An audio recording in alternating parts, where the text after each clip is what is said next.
그 다음에 252페이지. 이 파트는 그냥 잘 나와요. 회계세무 다. 왜냐면 내기 딱 좋아요. 양도 많고. 그리고 이건 알고 계셔야 됩니다. 어쩔 수 없는 게 저희가 부가세에서 이론 3개랑 실기 2개 나온다 그랬잖아요. 근데 이쪽이 배점이 커요. 그러다 보니까 이론보다는 실기 쪽에 조금 더 힘을 실을 거예요. 왜냐면 이거 3개의 6점인데 여긴 2개의 몇 점이에요? 10점이에요. 그 다음에 소득세도 이론 2개라 4점인데 실기 2개가 15점이에요. 그래서 저희가 어쩔 수 없이 이론을 안 한다는 얘기는 아닙니다. 그리고 어떤 문제가 있냐면 이론 범위가 어마무시하게 넓은 데에서 무려 몇 개 나와요? 3개 나와요. 그다음에 소득세도 범위는 만만치 않거든요. 근데 거기에서 몇 개 나와요? 2개 나와요. 그래서 이건 좋은 방법은 아닌데 부가세하고 소득세는 문제 위주로 보세요. 내용 위주로 보지 마시고. 왜냐면 내용 위주로 봐버리면은 머리 터져요. 왜냐면 범위가 너무 넓어서. 그리고 다른 시험에 비해서 나오는 양도 어때요? 적어요. 그래서 주로 강조드리는 거는 시험에 많이 나오는 거라고 보시면 돼요. 그렇게 할 수밖에 없어요. 왜냐면 기간이 우리가 뭐 1년 막 이렇게 되는 게 아닌지라. 요 파트 잘 나와요. 공급시기. 아, 입실하기네요. 그죠? 아이고, 감사합니다. 깜빡했네요.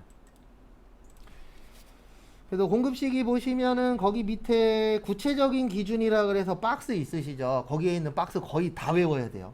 한 문제 맞추기 위해서. 그래서 제가 일반 매출이라고 설명을 많이 드릴 겁니다. 그래서 현금이나 외상이나 할부인데 이 할부는 단기 할부예요. 그래서 이때는 무슨 기준이요? 인도 기준. 그래서 물건 줄 때에 팔았다라고 보시면 되고요. 그 다음에 2번하고 4번은 같이 설명할 겁니다. 항상. 그래서 장기 할부 판매나 중간 지급 조건부나 완성도 기준 지급. 이때는 대가의 각 부분을 뭐 하기로 한 때? 받기로 한 때. 요거 은근 답으로 잘 나와요.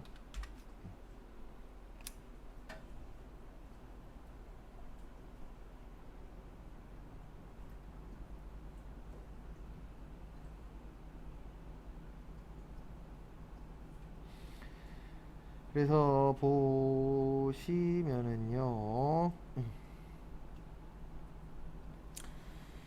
장기 할부 판매도 그렇고 중간 지급 조건부도 그렇고 완성도 지급 완성도 기준 지급도 그렇고 요 세 가지의 특징이 하나 있어요. 전체적으로 봤을 때 두 가지인데 하나는 금액이 커요. 그 다음에 또 하나는 기간이 어때요? 길어요. 그럼 어떤 문제가 생기냐면은 우리 부가가치세는 몇 달에 한 번씩 내죠? 일반적으로 3개월에 한 번씩 내죠. 3달에 한 번씩. 그러면 이제 어떤 문제가 생기냐면 3달에 한 번씩 내야 되는데 얘네들은 다 3달이 넘어가요. 그리고 금액이 어때요? 커요. 그러니까 법에서 한 번에 다 내라고 만약에 이걸 인도 기준으로 해버리면은 한 번에 내야 되는 금액이 너무 커버리는 거예요. 그래서 그 법에서는 돈 받을 때마다 뭐 해라? 세금 내라 라고 되어 있는 겁니다. 근데 그 이유는 딱 두 가지 때문에 그래요. 하나는 기간이 길고 금액이 뭐하다고요? 크니까. 그래서 우리가 장기 그러면 몇 년 넘는 거예요?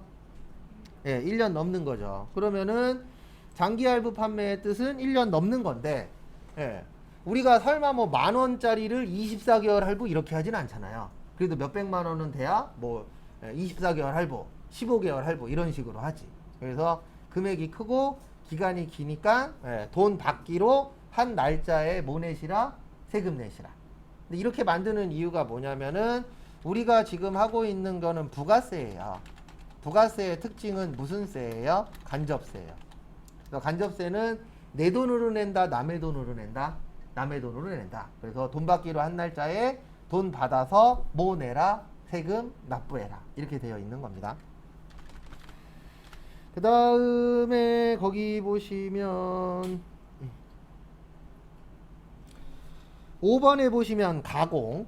가공은 가공된 재화를 뭐 하는 때요? 인도하는 때. 그래서 이게 무슨 뜻이냐면은 가공이라는 게 만들어주는 거잖아요. 그래서 제조회사에 가시면 이럴 때가 있어요. 우리 회사가 바쁘거나 아니면 회사에 문제가 생겼을 때 외부 업체한테 맡길 때가 있습니다. 웬만하면 내부에서 다 해요. 왜냐면 외부 회사보다는 내부에서 하는 게 편하니까. 근데 갑자기 문제가 생겼어. 아니면 양이 너무 많아. 그러면 외부 회사한테 줍니다. 그러면 외부 회사가 가공 끝났다라고 연락 오죠. 그러면서 연락 오면서 뭐라 그래요? 돈 달라 그래요. 그럼 그때 절대 주면 안 돼요. 왜냐면 아직 물건 안 받았잖아요. 그래서 무조건 돈은 물건 받아서 확인한 다음에 줘야 됩니다. 아는 사람인데요. 믿지 마세요. 돈에는 아는 사람 없어요. 죄송한 얘기지만 돈에는 친인척도 없어요. 가족도 없잖아요. 솔직히. 돈만 들어가면 문제가 생겨요. 그렇기 때문에 꼭 그 물건을 받은 다음에 뭐를 줘야 돼요? 돈을 줘야 돼요. 그래서 가공된 재화를 뭐 하는 때요? 인도하는 때. 그래서 그 물건을 받은 다음에 나머지 해결을 하시면 됩니다. 그 다음에 공급 의제는 폐업 받으세요. 폐업 종종 나와요. 그래서 폐업 나오면은 그냥 뭐 하는 때요? 폐업하는 때. 그래도 뭐 시험 문제는 막 이렇게 나와요. 어떻게 나오냐면은 이 물건이 뭐 사용 가능한 때 뭐 이렇게 나오는데 어차피 폐업하게 되면 폐업 이후에는 국가에서 신경을 쓸 수가 있어요? 없어요? 없어요. 그래서 무조건 폐업 나오면 뭐 하는 때요? 폐업하는 때. 그 다음에 자판기. 무인 판매기. 그래서 자판기에서는 못 꺼냈을 때요. 무인 판매기에서 현금을 인치하는 때. 그래서 이게 무슨 뜻이냐면은 자판기에서 돈 꺼낼 때. 왜 이렇게 되어 있냐면 이거 무슨 세라고요? 부가가치세예요. 부가가치세는 간접세잖아요. 자판기에서 돈 꺼내면은 내가 이제 돈을 받았죠. 돈 받았으니까 뭐 낼 수 있어요? 세금 낼 수 있죠. 그 다음에 내일 쪽지 시험 볼 거는 수출이에요. 뭐라고요? 수출. 그래서 수출은 선적일 기준이에요. 그러니까 이게 왜 중요하냐면 이 수출 같은 경우에는 우리나라 돈이에요? 외화예요? 외화죠. 그래서 외화는 몇 월 며칠이냐에 따라서 외화의 금액이 달라지잖아요. 그래서 수출은 무슨 일 기준이요? 선적일 기준. 이거 외우라고 나눠드린 거에 있어요. 마지막 장에. 그 다음에 선적일보다 환가일이 빠른 경우에는 환가일 기준. 빠른 경우 요때는 무슨 일 기준이라고요? 환가일. 요 환가일이 환전일이에요. 환전일 기준이고 그 다음에 기준환율이나 제정환율.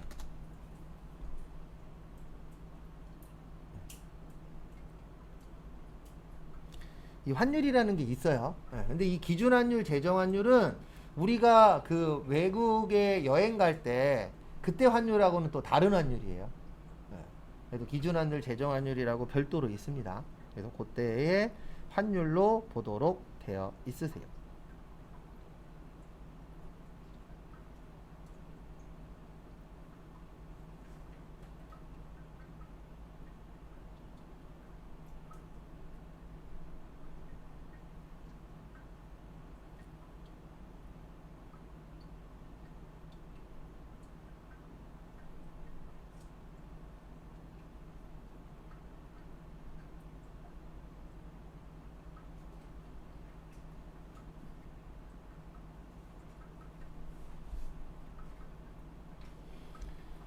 그 다음에 그래서 요거는 내일 쪽지 시험 볼 거예요. 3줄.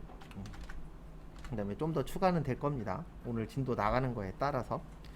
그 다음에 253페이지는 특수한 경우 좀 봐주세요. 253페이지는 뭐한 경우요? 특수한 경우.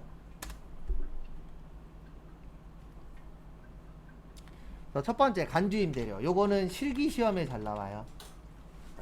그래서 간주임대료 나오면은 저는 요렇게 적어 드릴 겁니다. 보증금에 대한 이자.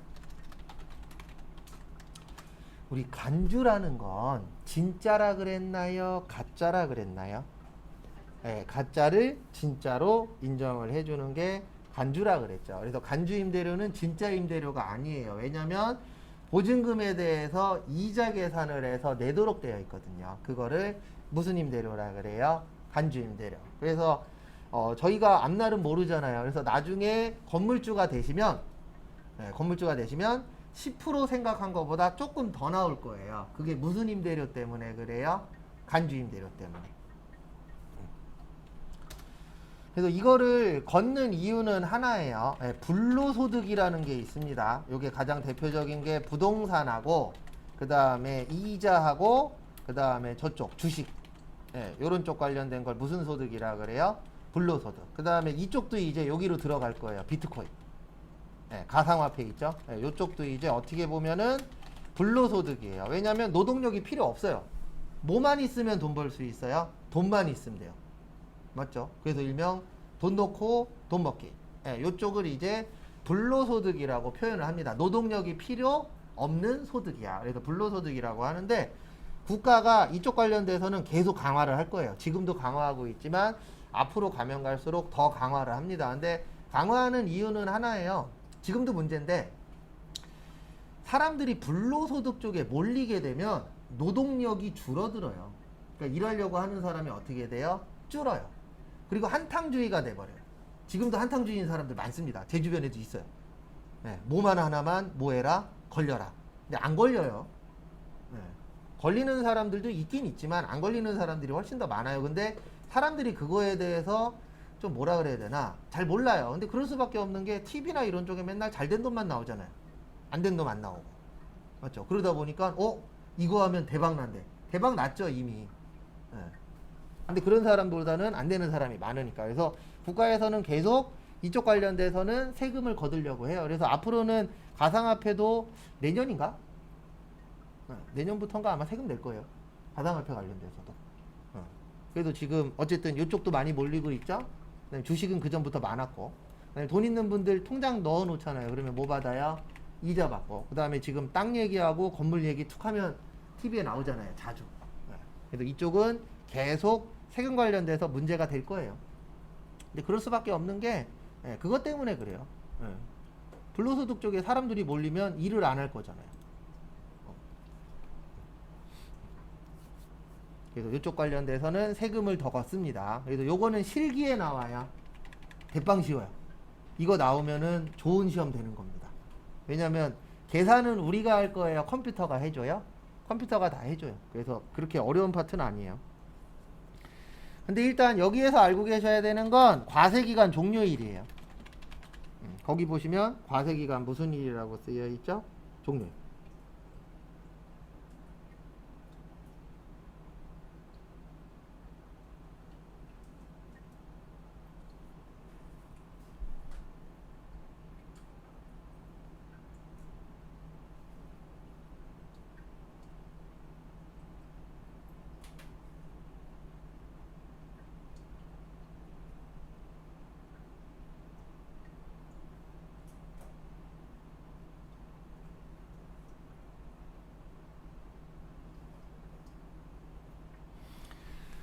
그 다음에 두 번째 보시면은 이 과세기간 이상에 걸쳐 부동산 임대 용역을 공급하고 그 대가를 선불 또는 뭘로 받을 때요? 후불. 후불은 많지 않아요. 대부분 선불은 있습니다. 선불 같은 경우에 이제 어떤 경우가 있냐면은 만약에 내가 갖고 있는 아파트 주변에 다른 아파트들이 들어와 건물을 짓고 있어. 그러면은 그쪽 건설업에서 일하시는 분들을 뭐 3개월이면 3개월 6개월이면 6개월 이런 식으로 단기로 빌려주는 곳들이 종종 있거든요. 근데 그런 곳은 대부분 선불로 받아요. 3개월치 6개월치. 근데 이제 세법에서는 어떤 문제가 생기냐면 만약에 이렇게 받을 수 있겠죠. 3개월치를 받았는데 3월부터 5월까지야. 이렇게 받을 수 있어요? 없어요? 있어요. 그러면 어떤 문제가 생기냐면은 우리 1기 예정이 1월부터 몇 월까지죠? 3월. 그 다음에 1기 확정은 4월부터 몇 월이에요? 6월이에요. 그러면 얘를 쪼개야 돼요. 맞죠?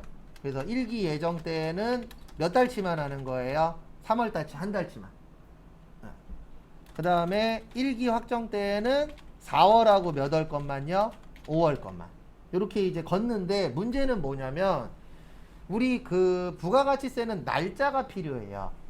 맞죠? 왜냐면 그 날짜에 맞춰서 1월에서 3월로 갈 거냐 4월에서 6월로 갈 거냐. 그래서 국가에서는 마지막 날로 해라. 그래서 1기 예정 때에는 몇 월 며칠로 넣는 거예요? 3월 31일. 1기 확정 때에는 6월 며칠이요? 30일. 6월 달 게 아니어도. 왜냐면 이거는 날짜가 필요한데 정확한 날짜는 없잖아요. 왜냐면 선불 받을 때 한 번에 다 내는 게 아니니까. 그래서 과세기간 무슨 일로요? 종료일로. 왜냐면 솔직히 국가 입장에서는 날짜 이렇게 해놓으면 솔직히 날짜가 중요한 게 아니잖아요. 그 과세기간에 맞춰서 뭐만 거두면 돼요? 세금만. 그래서 마지막 날로 해라라고 되어 있습니다. 그래서 그 부분 참고하시고요.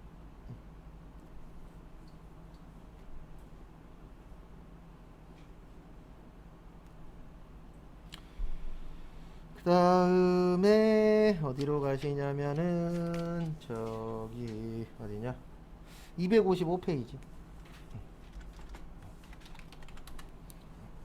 빨리 나가고 그냥 뒤에 가서 문제를 더 많이 풀 거예요. 왜냐면 요번에 시험 보셔서 아시겠지만 저희 시험뿐만이 아니고 자격증 시험은 그냥 문제 많이 푸는 수밖에 없어요. 그래서 그 문제 푼 거에서 내가 하나라도 더 기억하냐 못하냐 싸움이에요. 왜냐면 문제에서 거의 비슷하게 내잖아요. 그리고 학원 다니셔갖고는 100점 못 맞아요. 100점 맞으려면 집에서 공부를 진짜 많이 해야 됩니다. 그래서 어느 수업을 배우시든지 거의 저희가 알려드리는 거는 커트라인에서 조금 더 맞을 수 있게끔, 그러니까 70점 합격이면 한 80점 전후 그 정도 나오게끔 해드리는 거지 100점 맞게 하려면은 한 6개월에서 1년은 필요해요. 근데 그렇다고 해서 또 100점 나오는 것도 아니고. 그리고 참고로 현재까지 수강생 중에서 제일 잘 보신 분은 98점입니다. 참고로 90점 넣는 분들은 너레비로 많아요. 많은데 100점은 아직까지는 없었어요. 참고로 100점 맞으시면 10만원짜리 상품권 하나 드립니다. 제 자비로.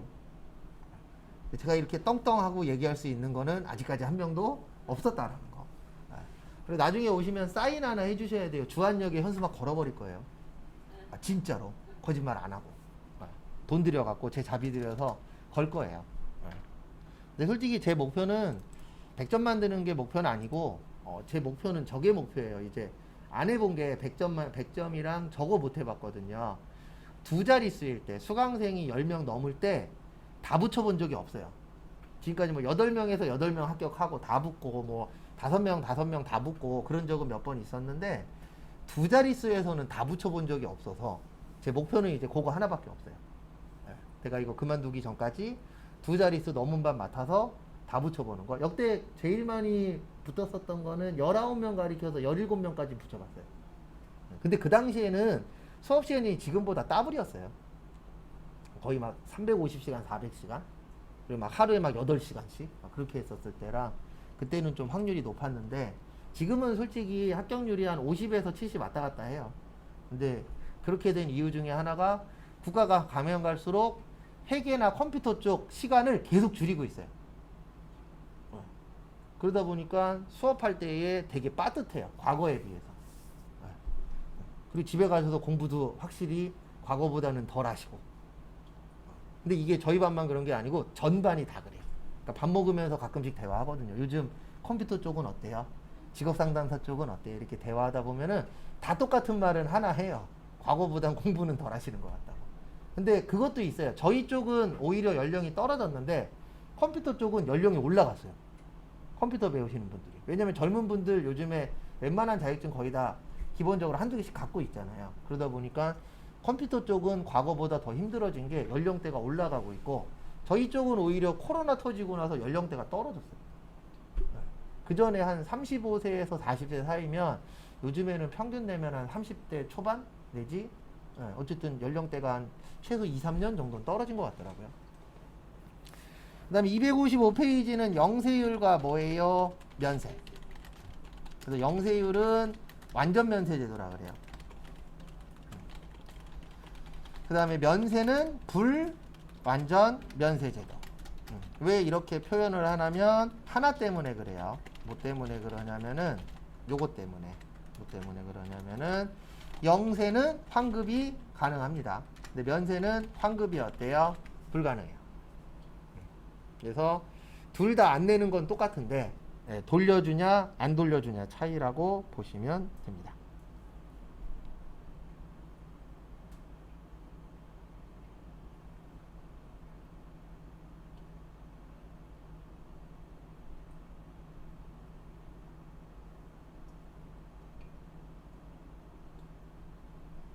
참고하시고, 그 다음에 환급이 되는데 이 환급은 조기 환급이 돼요. 그래서 며칠 이내에 해줘요? 15일. 그 다음에 얘는 환급이 안 되고, 그 다음에 면세 같은 경우에는 이제 기초생활 필수품에 많이 쓰이고요. 그 다음에 영세율은 주로 뭐와 관련된 거예요? 수출. 그래서 면세는 역진성 완화. 그 다음에 뭐 발행한다고요? 계산서.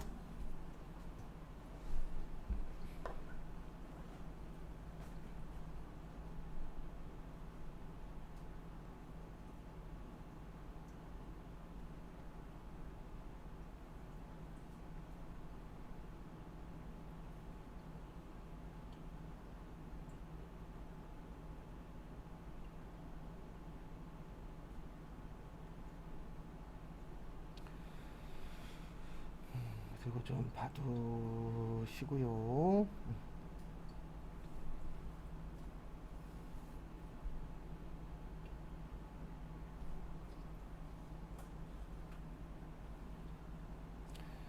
그 다음에 교재 보면서 간단하게 또 설명드리도록 하겠습니다. 그래서 255페이지 보시면 영세율은 말 그대로 세율이 몇이에요? 0이에요. 그래서 거기 진한 글씨로 되어 있는 거 보시면 완전히 제거된다 그래서 완전 뭐요? 면세 제도. 근데 왜 완전 면세 제도냐면은 영세율이니까 안 내고 기존에 미리 준 게 있으면 모두 해줘요? 환급해줘요. 이 환급은 어떻게 생기는 거냐면 이렇게 생기는 거예요. 우리 납부세액은 매출세액 마이너스 뭐라 그랬죠? 매입세. 그래서 만약에 매출세액이 100억이야. 매입세액이 120억이야. 그러면 납부세액은 마이너스 얼마가 되죠?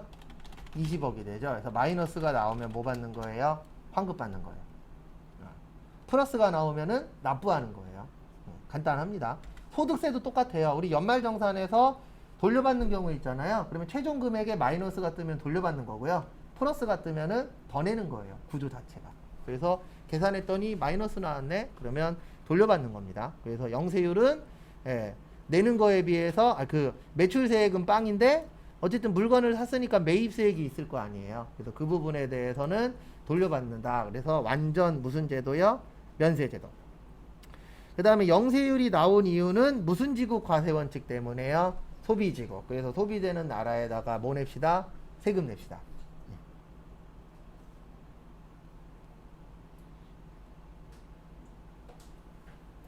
근데 소비지국 과세 원칙이 된 이유는 그것도 있어요. 뭐도 있냐면은 대부분 외국에서 들어오는 건 가격이 쌀까요? 비쌀까요? 싸요. 대부분 싼 걸 사다가 비싸게 파는 게 목적이니까. 그래서 우리나라에 수입 들어오는 것들도 대부분 가격이 어떻죠? 저렴하죠. 그러면 그 저렴한 물건을 그대로 들고 오면은 우리나라에서 만든 물건들은 안 팔릴 거예요. 그러니까 거기에다가 부가세부터 해서 여러 가지 세금들을 뭐 하죠? 붙입니다. 그래야 가격이 올라가서 우리나라의 물건도 어느 정도 가격 경쟁력이 뭐 하는 거예요? 생기는 거예요. 왜냐하면 만약에 우리나라에서 만든 건 100원이고 중국에서 만든 건 10원이야. 그럼 100원짜리 안 팔려요.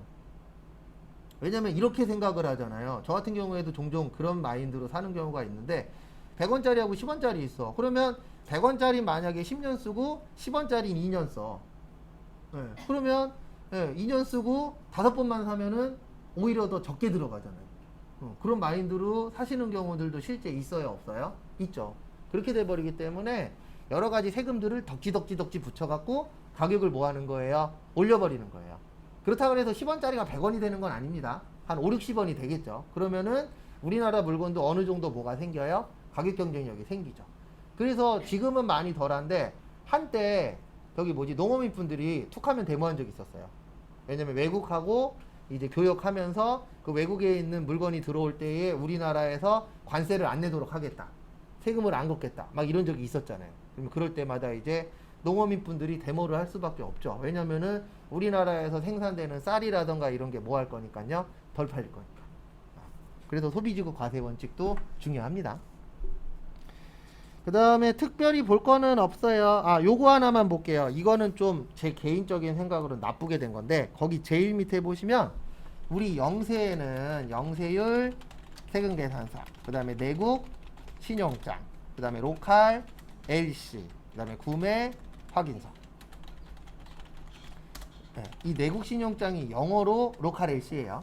근데 문제가 뭐냐면 이 내국 신용장하고 구매 확인서를 언제까지 갖고 오면 되냐면은요, 과세기간 종료일로부터 25일 이내만 갖고 하면 돼요. 이거 되게 안 좋은 거예요. 뭐 이럴 일이 많지는 않겠지만 거기 써 있죠. 밑에서 두 번째 보시면 며칠 이내에 개설하면 돼요? 25일.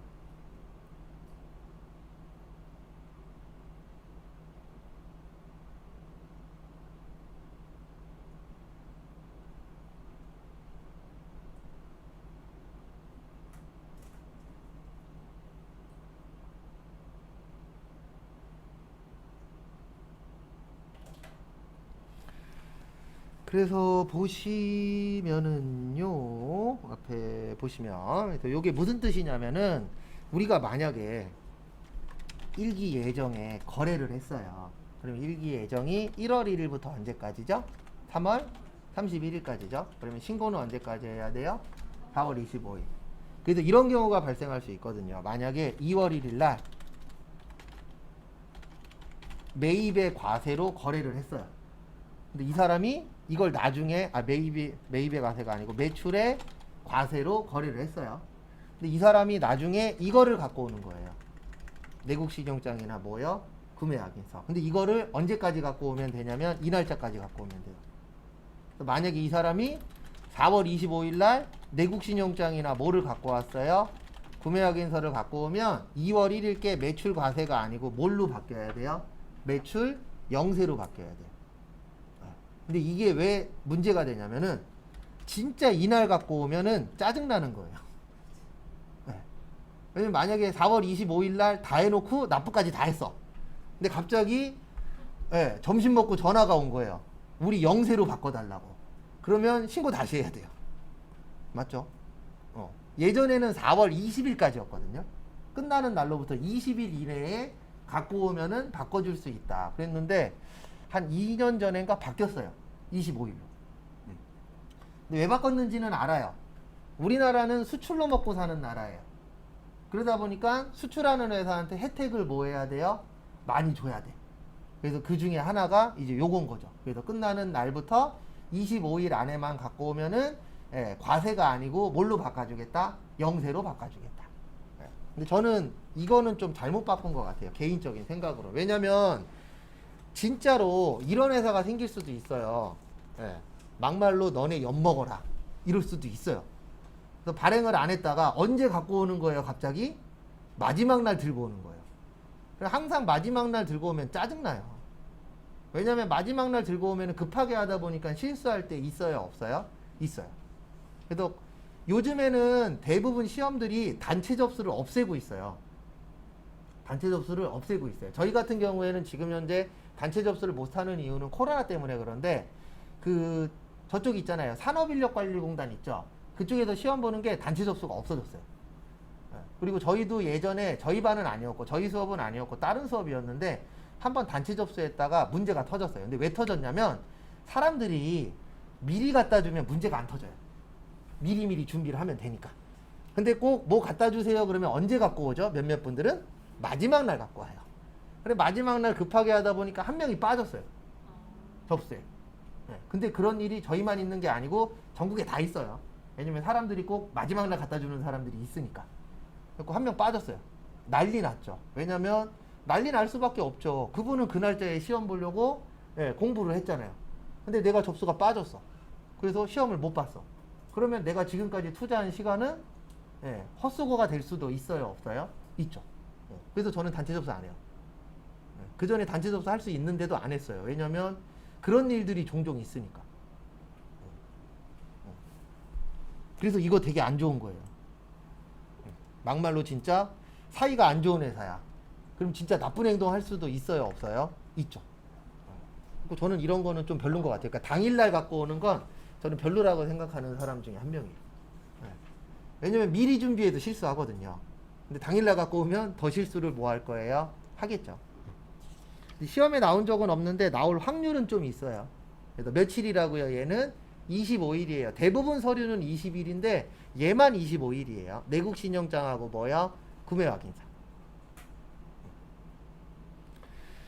그 다음에 257페이지 면세.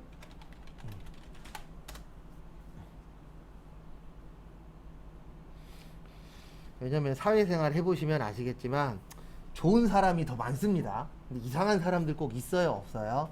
있어요. 회사도 이상하신 분들 종종 있어요. 거래처에도 꼭 있어요, 이상하신 분들. 저도 예전에 하나 겪었었던 게, 뭐 제가 겪은 건 아니었지만, 우리 일반적으로 회사 이름 이렇게 쓰죠. 대부분 주가 어디에 붙어요? 앞에 붙죠. 네. 근데 가끔씩 뒤에 붙는 회사들 있어요, 없어요? 있어요. 네. 예전에는, 과거에는 이게 뭐 한명회사냐 합자회사냐 그런 거에 따라서 주 위치가 바뀌었는데, 지금은 그게 아니고요. 그냥 사업자 등록증 만들 때 주를 나는 뒤에다 붙이겠다. 그러면 뒤에 붙일 수 있도록 바뀌었어요. 그래서 주는 그냥 회사 사업자 등록증 할 때 어디 붙일 거냐에 따라서 틀려지는데, 과거에 이런 케이스가 있었어요. 근데 제가 잘못한 건 아니었고 격리 직원 여자분이 잘못하셨는데, 이거 주를 대부분 주가 어디에 있죠? 앞에 있죠. 그래서 이 주를 앞에다 붙인 거예요. 그리고 세금 계산서를 발행했어요. 근데 항상 저도 느끼는 건데, 잘한 거는 눈에 안 들어와요. 잘못한 거는 딱 보면 딱 보여요. 예. 그래서 보내자마자 바로 연락이 온 거죠. 예. 그리고 욕이란 욕은 다 하셨죠. 그래서 뭐 너 안에 있는 내장을 꺼내서 줄넘기를 하겠다부터 해갖고 저도 처음 듣는 욕 되게 잘하시더라고요. 예. 근데 상대방 회사 이사님이었나 상무님이었나 그랬어요. 예. 그리고 그 여직원은 이제 한 5분 후에 뛰쳐나가고, 예, 우느라. 예. 그리고 이제 저희 부장님이 해결하긴 했는데, 왜 그랬냐 그랬더니, 너무 다른 회사에서 실수를 많이 하는 거죠. 근데 항상 한 놈만 걸려나잖아요. 근데 재수없게 그 여직원 분이 걸린 거죠. 그래서 욕이란 욕은 다 먹었죠, 그날. 조퇴시켰어요. 너무 심하게 욕을 먹어갖고. 나중에 스피커폰으로 바꿨는데 진짜 욕 잘하더라고요. 살다 처음 듣는 욕도 진짜 많았고. 근데 솔직히 개인적인 생각으로는 뭐 화나니까 욕이야 뭐 한두 마디 할 수는 있겠지만, 그냥 이런 거 틀리지 마시고 바꿔주세요 이렇게 해서 끝낼 수도 있어요, 없어요? 있죠. 근데 은근 회사에서 저런 거 실수하면은 욕먹는 경우가 생각보다 어때요? 많아요. 그리고 회사 생활 잘하는 방법은 하나밖에 없어요. 그냥 안 틀리는 거. 근데 사람이니까 틀려요, 안 틀려요?